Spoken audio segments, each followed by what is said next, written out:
ఒక కుటుంబం లెక్క స్పందించాలి. మనం దక్కున్న తెలంగాణ రాష్ట్రంలో విద్యా వ్యవస్థను ఏ విధంగా సమూలంగా మార్చేస్తామని చెప్పాలి. ఇప్పుడు రేవంత్ రెడ్డి సర్కార్ అర్బన్ నక్సల్స్ ను ఏ విధంగా విద్యా కమిషన్ వేసిందో దానికి వ్యతిరేకంగా మనం ఫైట్ చేసే బాధ్యత కూడా ఉన్నది. లేకుంటే మీరు ఏం చెప్తారంట? మీరు మనం బయటకి జాతీయ భావజాలం మన ధర్మం కోసం పనిచేస్తామని చెప్పుకోవడం కాదు, వ్యతిరేకించాల్సిన బాధ్యత కూడా మన మీద ఉన్నది. ఇది దయచేసి ఆలోచించండి. తప్పకుండా నిర్ణయించుకోవాలంట. కరీంనగర్ మారుతినగర్ బొమ్మకల్ చౌరస్తా సమీపంలో గైడోకేర్ వెబ్సైట్ సెంటర్ ను ప్రారంభించారు కేంద్ర మంత్రి బండి సంజయ్. గైడోకేర్ వ్యవస్థాపక అధ్యక్షులు మచ్చ వినయ్ చంద్ర గైడోకేర్ సేవలు వివరించారు. గైడోకేర్ అనేది ఆరోగ్య సంరక్షణ సాంకేతిక సంస్థ అని, అందరికీ వైద్య సేవల్ని అందుబాటులోకి తీసుకురావడానికి కృషి చేస్తున్నట్టు తెలిపారు. తాము గైడోకేర్ ప్రేమ్ సభ్యులకు నేరుగా 20% నుండి 50% తగ్గింపులు కూడా అందిస్తున్నట్టు తెలిపారు. వినియోగదారులు ల్యాబ్ పరీక్షలను బుక్ చేసుకోవడానికి, ఆసుపత్రుల్లో కనెక్ట్ అవ్వడానికి, ఉచిత వైద్య సంప్రదింపుల్ని పొందేందుకు సైట్ ను సంప్రదించాలని కోరారు. తమ సేవల్ని ప్రజలంతా వినియోగించుకోవాలని కోరారు. ఈ కార్యక్రమంలో chief product officer Bharath Goud, Adluri Pranay, Rajamalla Achyut, Errabhoju Sujith, మాజీ మేయర్ సునీల్ రావు, మాజీ డిప్యూటీ మేయర్ గుగ్గిలపు రమేష్, మాజీ కార్పొరేటర్లు చొప్పరి జయశ్రీ, వంగల పవన్, మాజీ ఎంపీపీ వాసెల రమేష్ తదితరులు పాల్గొన్నారు. అందరికీ అఫోర్డబుల్ ప్రైస్లా క్వాలిటీ ట్రీట్మెంట్ ప్రతి ఒక్క పేదవాడికి కూడా అందే విధంగా ఈ గైడోకేర్ వాళ్ళ వెబ్సైట్ అయితే ఉంది. చాలా మంచిగా ఉంది. ఏదైతే మా తెలంగాణ మెడికల్ కౌన్సిల్ ఉద్దేశం ఏదైతే ఉన్నదో, ఏదైతే నకిలీ వైద్యులు కానీ వాళ్ళు ఇంకా ఏదైతే ఆర్ఎంపీ కానీ పిఎంపీ కానీ వాళ్ళ దగ్గర పోయి దళారు వ్యవస్థ పెంచి పోషించకుండా వీళ్ళు ఫ్రీగా ఆన్లైన్లో ఏదైతే మీరు రిజిస్ట్రేషన్ చేసుకుంటారో వాళ్ళు కన్సర్న్ డాక్టర్కి చేస్తారు. దాంతోపాటుగా మీకు బిల్స్లో కూడా డిస్కౌంట్ ఇచ్చే విధంగా అన్ని హాస్పిటల్స్ కూడా టైఅప్ అవుతున్నాయి. ఇది మంచి పరిణామము, ఇది మనం స్వాగతిస్తున్నాము. సార్ మేము పేదవారికి కార్డు ఇస్తున్నాం సార్. సో మీ హాస్పిటల్కి వచ్చే ప్రతి ఒక్కరు పేదవాళ్ళే వస్తారు. సో వాళ్ళకి మీరు మా తరపున మీరు వాళ్ళకి డిస్కౌంట్ చేయాలి అని మేము హాస్పిటల్స్తో మాట్లాడుకున్నప్పుడు హాస్పిటల్స్ వాళ్ళు అగ్రీ చేశారు. సో ఇప్పుడు 16 హాస్పిటల్స్ అగ్రిమెంట్ అయిపోయినాయి. 12 హాస్పిటల్స్ అగ్రిమెంట్ బాగా ఉంది. సో అతి త్వరలో ఇంకా మిగతా స్టేట్స్లో కూడా మేము వెళ్తున్నాము. ఈ యొక్క ఏదైతే మేము చేసే ప్రాజెక్ట్ ఉందో ఇది ఇండియా మొత్తంలో ప్రతి ఒక్కరికి అవసరం ఉంది. ఎందుకంటే పెద్దపల్లి జిల్లా కాల్వశ్రీ రాంపూర్ మండలంలో అకాల వర్షానికి దెబ్బతిన్న పంటలను పరిశీలించారు మాజీ జెడ్పీటీసీ వంగ తిరుపతి రెడ్డి. అంగంపల్లి గ్రామంలో ఈదురుగాలికి దెబ్బతిన్న మొక్కజొన్న పంటను పరిశీలించి పంట నష్టంపై రైతుల వివరాలు అడిగి తెలుసుకున్నారు. ఈ గ్రామంలో దాదాపు 30 ఎకరాల్లో మొక్కజొన్న పంట దెబ్బతిందని, రైతుకు ఎకరాకు 40,000 రూపాయల చొప్పున పంట నష్టపరిహారం చెల్లించాలని ప్రభుత్వాన్ని డిమాండ్ చేశారు. ఈ సందర్శనలో కాసల తిరుపతి, కంచెన దేవక్క కుమార్, కూన కుమార్, తోట కుమార్, మార్పాక ప్రసన్న కుమార్, చిటికల రవి, కొండ్రా విక్రమ్ రైతులు ఉన్నారు. నమస్తే సార్, నా షేర్ మాత్రం ఘోరంగా పడిపోయింది. నాకు మొత్తం ఖచ్చితంగా గవర్నమెంట్ కట్టేయవలసిందే. గవర్నమెంట్ సీరు బాగుంటుంది అనేసి పెట్టిపిచ్చిరు సార్. చేను మొత్తం 30 గుంటల చేను కంప్లీట్గా పడిపోయింది సార్. ఏం చేసినా మీ గవర్నమెంటే చేయాలి సార్. వేరే వాళ్ళు ఏమీ పడిపోలేదు సార్. మోని గవర్నమెంట్ సీడ్ మాత్రమే పడిపోయింది సార్. బాయిలలో వాటర్ లేక ప్రతి ఒక్క బాయికి పైపులు వేసుకొని మరీ పండించుకుంటే చేతికి వచ్చినాక పడిపోయింది సార్. నేను ఒక 20,000 వరకు పెట్టినా సార్. ఇప్పటి వరకు చేతికి వచ్చే సమయానికి మొత్తం పోయింది. నాకు మా ఆయన కూడా లేడు. ఆడి మనిషిని పైపులు వేసుకొని మరీ వండించుకుంటాను. మక్కపురెడ్డి పూర్తిగా నేలమట్టం కావడం జరిగింది. మరి ఏదైతే ఈ సీడ్ బయోసీడ్ అని ప్రభుత్వం సర్టిఫై చేసి ప్రభుత్వ అధికారులే ఏవో కావచ్చు, ఏడీ కావచ్చు, జిల్లాధికారులు కావచ్చు, ప్రభుత్వం కావచ్చు, మరి వాళ్ళే ఈ సీడు పెట్టుకోవాలని చెప్పి అప్పుడు ప్రచారం చేసి రైతులను మరి సీడు పెట్టేయడం జరిగింది. మరి ఇప్పుడు ఇక్కడ తీరా చూస్తే ఈ అకాల వర్షాలకు వేరే ఏ సీడు కూడా వల్లేదు. ఏదైతే ప్రభుత్వం ఇచ్చినటువంటి బయోసీడు పెట్టిన రైతులే పూర్తిగా నిలమట్టం కావడం జరిగింది. మరి ఒకటే కోరుతా ఉన్నాం, ఏదైతే మీరు పెట్టవన్న సీడే గవర్నమెంట్ పెట్టవన్న సీడే ప్రభుత్వం పెట్టవన్న సీడే రైతులు పెట్టినాక ఈ రైతులను ఆదుకునే దిశగా మరి ఏవో కావచ్చు, ఏడి కావచ్చు అధికారులు. వేములవాడ శ్రీ రాజరాజేశ్వర స్వామి ఆలయంలో ఆదివారం భక్తుల రద్దీ నెలకొంది. వివిధ ప్రాంతాల నుండి శనివారం రాత్రి వేములవాడకు చేరుకున్న భక్తులు ఆదివారం ఉదయాన్నే ధర్మగుండంలో పుణ్య స్నానాలు ఆచరించారు. అనంతరం ధర్మ దర్శనం, శ్రీగిరి దర్శనం కోసం క్యూ లైన్లలో బారుతీరారు. భక్తులు పార్వతీదేవి అమ్మవారికి ఒడిబియ్యం పోసి కర్మలను సమర్పించుకున్నారు. అనంతరం అనుబంధ ఆలయంలో కుంకుమ పూజల్లో పాల్గొన్నారు. బద్దిపోచం అమ్మవారిని దర్శించుకుని బోనం సమర్పించుకున్నారు. భక్తులకు ఎలాంటి ఇబ్బంది తలెత్తకుండా ఈవో వినోద్ రెడ్డి పర్యవేక్షించారు.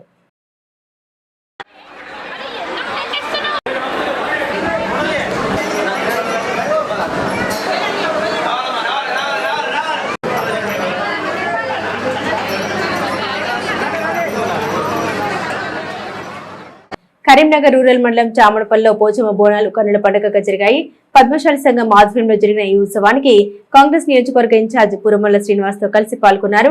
సుడా చైర్మన్ కోమటిరెడ్డి నరేందర్ రెడ్డి గ్రామంలో సుడా చైర్మన్ కు ఘన స్వాగతం పలకగా ఆలయంలో ప్రత్యేక పూజలు చేసి అన్ని వర్గాల ప్రజలు సుఖ సంతోషాలతో ఉండాలని అమ్మవారిని కోరుకున్నారు నరేందర్ రెడ్డి. ఈ ఊరేగింపులో స్థానికులతో కలిసి డ్యాన్స్ చేసి ఉత్సాహపరిచారు.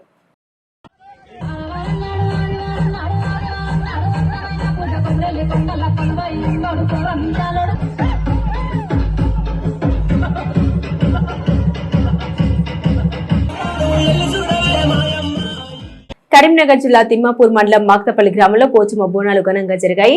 మహిళలందరూ ఈ రోజంతా ఉపవాస దీక్షతో నెత్తిన బోనం ఎత్తుకుని డప్పు చప్పులతో శివసత్తుల పూనకాలతో ఊరేగింపుగా ఆలయం వద్దకు చేరుకున్నారు. ఆలయం చుట్టూ ప్రదక్షిణలు చేసి అమ్మవారికి నైవేద్యం సమర్పించి మొక్కులు తీర్చుకున్నారు. ఈ సంవత్సరం వర్షాలు సమృద్ధిగా కురిసి పాడి పంటలు బాగా పండాలని అమ్మవారిని వేడుకున్నారు.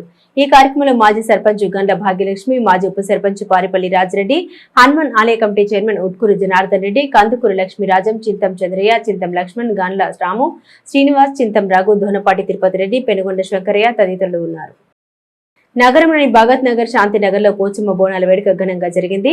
ఛత్రపతి శివాజీ ఫ్రెండ్స్ అసోసియేషన్ ఆధ్వర్యంలో ఊరేగింపు నిర్వహించారు. నెత్తిన బోనాలతో డప్పు చప్పులు పోతురాజుల విన్యాసాల మధ్య నెత్తిన బోనం ఎత్తుకుని పోచమ్మ ఆలయం వరకు ఊరేగింపుగా తరలివచ్చారు. అమ్మవారిని నైవేద్యం సమర్పించుకుని మొక్కులు చెల్లించుకున్నారు. తమకు చల్లంగా చూడాలని, పాడి పంటలు సమృద్ధిగా ఉండి సుఖ సంతోషాలతో ఉండాలని అమ్మవారిని కోరుకున్నట్లు వారు తెలిపారు.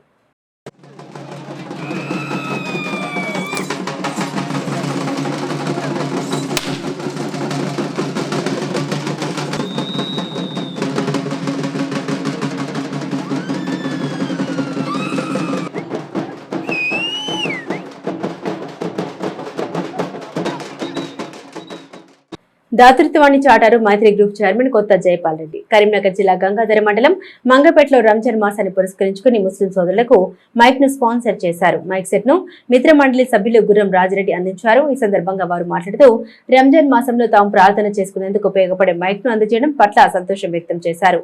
ఈ సందర్భంగా కొత్త జైపాల్ రెడ్డికి కృతజ్ఞతలు తెలిపారు. రంజాన్ మాసం పురస్కరించుకుని నగరంలోని రేకుర్తిలోని పలు ప్రాంతాల్లో హీరా ఫౌండేషన్ ఆధ్వర్యంలో పేదలకు వంట సామాగ్రి పంపిణీ చేశారు. ఈ సందర్భంగా Heera foundation managing trustee Mufti Ghiyas Mohiuddin మాట్లాడారు. గత 19 సంవత్సరాలుగా హీరా ఫౌండేషన్ వివిధ సామాజిక సేవా కార్యక్రమాలు చేస్తుందని తెలిపారు. మసీదుల్లో మంచినీరు తదితర మౌలిక వసతుల కల్పనకు కృషి చేస్తుందని తెలిపారు. ఫౌండేషన్ చైర్మన్ షేక్ అబూ బకర్ ఖాళీతో పాటుగా పలువురు దాతలు ఆర్థిక సహాయం అందిస్తూ తోడ్పాటు అందిస్తున్నట్లు ట్రస్టీ ముఫ్తీ ఘియాస్ మొహియుద్దీన్ తెలిపారు. ఈ కార్యక్రమంలో ఫౌండేషన్ సభ్యులు హఫీజ్ అహ్మద్ నియాజీ, కలీం షరీఫ్, హఫీజ్ ఫరీద్, అబ్దుల్ రఫీ, మహ్మూద్ రఫీ, హఫీజ్ అబ్దుల్ హమీద్ పాల్గొన్నారు.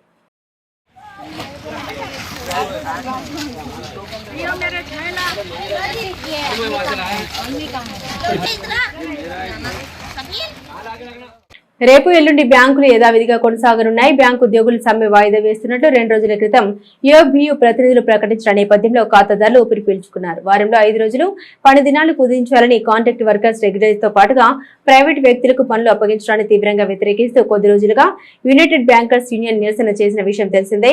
ఈ నేపథ్యంలో 24, 25వ తేదీల్లో సమ్మె చేస్తున్నట్లు తొలుత ప్రకటించిన అసోసియేషన్ ప్రతినిధులు 2 రోజుల క్రితం ఉన్నతాధికారుల చర్చలతో సమ్మెను వాయిదా వేస్తున్నట్లు వారు ప్రకటించారు. నెల 2 మాసాల తర్వాత మరోసారి సమావేశమై నిర్ణయం తీసుకుంటామని యూనియన్ ప్రతినిధులు తెలిపారు. ఆర్థిక సంవత్సరం ముగింపు నేపథ్యంలో బ్యాంకు ఉద్యోగులకు పని భారం ఉంటుంది. ఖాతాదారులు సైతం బ్యాంకు ఆర్థిక లావాదేవీలు కొనసాగిస్తుంటారు.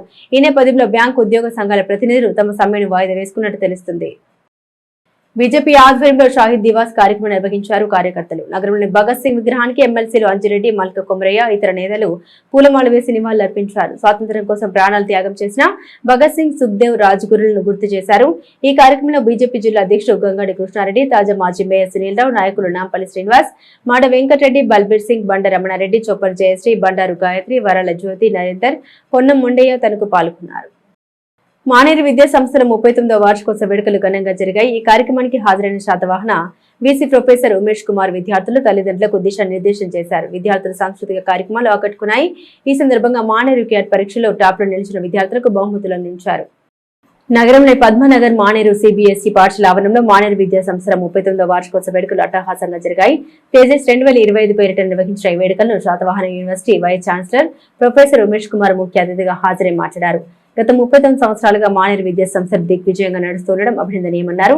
ప్రతి ఒక్క విద్యార్థి లక్ష్య సిద్ధితో సాధన చేస్తే ఉన్నత ఫలితాలు సాధిస్తారని, లక్ష్యాన్ని ఎంచుకుని అది సాధించే వరకు కష్టపడాలని సూచించారు. మానేరు విద్యా సంస్థల అధినేత కడారి అనంతరెడ్డి మాట్లాడుతూ కరీంనగర్ లో 1986 సంవత్సరంలో 80 మంది విద్యార్థులతో ప్రారంభమైన విద్యా సంస్థలు నేడు ఎన్నో వేల మంది విద్యార్థులకు అంతర్జాతీయ ప్రమాణాలతో విద్యనందించి ఎదిగిందని గుర్తు చేశారు.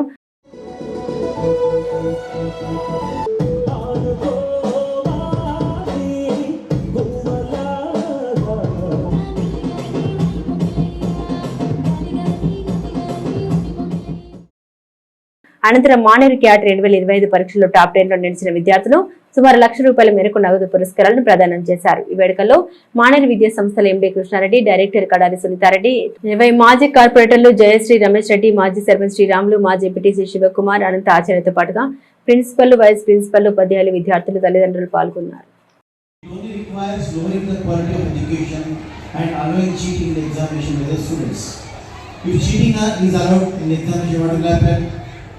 Patients die in the hands of such doctors. Buildings collapse at the hands of such engineers. Money is lost at the hands of such economists and promoters. Humanity dies at the hands of such religious scholars. Justice is lost at the hands of such judges. The collapse of education is the collapse of the nation. What a beautiful quotation. Digital, artificial intelligence incorporate చేస్తూ digital play మెథడ్తో మరి పారిస్థితి ఒక పిల్లవాడికి నేచురల్గా ఒక అనుభూతి కలిగే విధంగా పిల్లవాడి గారు పోతే నేను స్కూల్లోనే ఉంటాను, ఇంటికి ఫోన్ అనే రీతిలో ఆ పిల్లవాడికి అటువంటి ఆలోచన వచ్చే రీతిలో ఒక కొత్త కాన్సెప్ట్లో ఒక కొత్త ఇన్స్టిట్యూషన్ స్థాపించడం జరిగింది. పెట్టిన సంవత్సరమే సక్సెస్గా నడుస్తూ ఉన్నారు. అదొక కొత్త కాన్సెప్ట్ పెట్టినాం. కొన్ని స్కూళ్ళు వేరే జిల్లా నుంచి వచ్చిన కలెక్షన్ కూడా వచ్చి తమను పర్మనెంట్ చేసి ఉద్యోగ భద్రత కల్పించాలని సంస్థను కోరారు. ఇండియన్ బ్యాంక్ అప్రైజర్స్ అసోసియేషన్ ప్రతినిధులు కరీంనగర్ లో నిర్వహించిన ఆత్మీయ సమ్మేళనంలో తమ గోడు విలపిస్తున్నారు. అప్రైజర్స్ టెంపరరీ ఉద్యోగులుగా ఉన్న తమను ట్రాన్స్ఫర్ చేస్తున్నారని, శిక్షణ లేకుండా మొబైల్ యాప్ ద్వారా పనులు చేయాలని అధికారులు వేధిస్తున్నారని ఆందోళన వ్యక్తం చేశారు. తమను పర్మనెంట్ చేశాక బదిలీ చేయాలని ఉన్నతాధికారులకు విజ్ఞప్తి చేశారు. ఈ సమావేశంలో association Karimnagar zone president Erroju Ravi, జిల్లా అధ్యక్షుడు తిప్పర్తి నాగార్జునాచారి, సభ్యులు పాల్గొన్నారు. వృత్తి అనేది కోల్పోయి కార్పొరేట్ జ్యువెలరీ షాపులు వచ్చి బ్యాంకుల మీద ఆధారపడి ఉన్నాం. బ్యాంకులు కూడా మమ్మల్ని గుర్తించడం లేదు. కనీసం మాకు బ్యాంకులోనైనా గుర్తింపు రావాలని చెప్పి మా డిమాండ్స్ అని మేము తెలుపుతున్నాం. బ్యాంకులో ఇప్పుడు జ్యువెల్ లోన్ ఇస్తున్నాం. దాని ఛార్జెస్ గతంలో ఎప్పుడో ₹3, ₹2 అని చెప్పేసి అది కరెక్ట్ లేదు. అది వేరే బ్యాంకుల ద్వారా వేరే బ్యాంకులు ఏవే బ్యాంకులు ఎలా ఇస్తున్నాయో అలా మాకు కూడా ఇండియన్ బ్యాంకులో కూడా అలా ఇవ్వమని చెప్పి మా సమస్యలు మేము విన్నపించుకున్నాం. బ్యాంకులో ఒక అప్రైజర్ జ్యువెల్ లోన్ ఇస్తే దానికి ఇప్పుడు వేరే లోన్ కూడా గోల్డ్ లోన్ వల్ల అన్నీ రికవర్ అవుతున్నాయి, కానీ అప్రైజర్కు విలువ లేకుండా అయిపోతున్నది. 7th క్లాసు 10th క్లాసు చదువుకున్న వాళ్ళని ఇప్పుడు మొబైల్ యాప్లో చేయాలంటే ఏ విధంగా చేయగలుగుతారు? మొబైల్ కాకుండా ఇప్పుడు చదువుకున్న వాళ్ళకు కూడా వాళ్ళు ఏంటంటే ఒక ట్యాబ్ కానీ లేకపోతే అనేది ఇచ్చి తర్వాత ట్రైనింగ్ ఇచ్చి చేసినట్టుంటే వాళ్ళకు ఎంప్లాయీస్కి ట్రైనింగ్ ఉంటుంది. కాకపోతే మాకు వచ్చేసరికి ట్రైనింగ్ ఉండదు, ఏది ఉండదు. ఏ ఆఫీసర్ కూడా మాతోటి మీటింగ్ ఉండదు, ఏది ఉండదు. ప్రతి దాని లోపల కూడా ప్రతి ఒక స్వీపర్ కానీ తర్వాత పోతే అటెండర్ కానీ తర్వాత క్లర్క్ కానీ విలువ ఉంటుంది, కానీ అప్రైజర్కి అనేది విలువ ఉండలేదు. వాళ్ళకు కూడా ఏంటంటే బీసీలు ఉంటారు, బీసీలకు కూడా వాళ్ళతో మాట్లాడుతున్నారు, చేస్తున్నారు. బీఆర్ఎస్ వర్కింగ్ ప్రెసిడెంట్ కేటీఆర్ ర్యాలీలో ఓ కార్యకర్త అత్యుత్సాహం ప్రదర్శించాడు. బైక్ ర్యాలీలో బుల్లెట్ ను రైడ్ చేస్తూ జనంపైకి దూసుకెళ్లాడు బీఆర్ఎస్ కార్యకర్త శ్రీకాంత్. ఈ ఘటనలో అక్కడ విధులు నిర్వర్తిస్తున్న మహిళా కానిస్టేబుల్ పద్మజకు తీవ్ర గాయాలయ్యాయి. దీంతో కానిస్టేబుల్ కాలి ఫ్రాక్చర్ అయి గాయాల పాలైంది. దీంతో శ్రీకాంత్ పట్టుకుని పోలీస్ స్టేషన్ కు తరలించి బుల్లెట్ ను స్వాధీనం చేసుకున్నారు పోలీసులు. కాగా ఈ ప్రమాదంలో గాయపడ్డ పద్మజ అనే కానిస్టేబుల్ ను చికిత్స నిమిత్తం ప్రైవేటు ఆసుపత్రికి తరలించారు.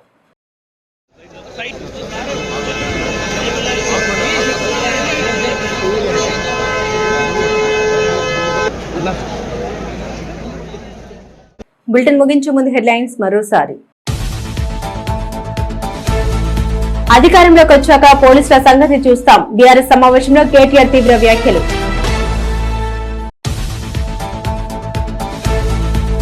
కేటీఆర్ బైక్ ర్యాలీలో అత్యుత్సాహం, లేడీ కానిస్టేబుల్ ఢీకొట్టిన బీఆర్ఎస్ కార్యకర్త. కేసీఆర్ పై కేంద్ర మంత్రి సంజయ్ వివాదాస్పద వ్యాఖ్యలు. బీదర్లో దొంగ నోటు ముద్రించే వారని ఆరోపణలు. కన్నుల పండుగగా పోచమ్మ బోనాలు. పద్మశాలిల వేడుకల్లో పాల్గొన్న సుడా చైర్మన్. ఇవి బులెటిన్ అప్డేట్స్. మరిన్ని అప్డేట్స్ కోసం చూస్తూనే ఉండండి మానేరు న్యూస్.